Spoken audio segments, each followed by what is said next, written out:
தாராபுரம் அதிமுக வேட்பாளர் சத்யபாமா தனது தொகுதிக்கு உட்பட்ட எழுகாம்வலசு கிராமத்தில் தீவிர வாக்கு சேகரிப்பில் ஈடுபட்டார்.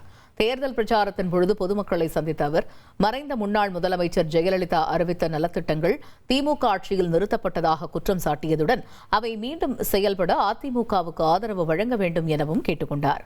மேலும் எடப்பாடி பழனிசாமி தலைமையில் ஆட்சி அமைந்தால் அனைத்து நலத்திட்டங்களும் மீண்டும் பொதுமக்களுக்கு கிடைக்கும் என்றும் தெரிவித்தார்.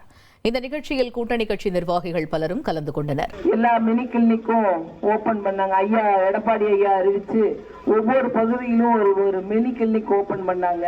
ஆனா அதையெல்லாம் இவங்க வந்த உடனே எல்லாத்தையும் மூடிட்டாங்க.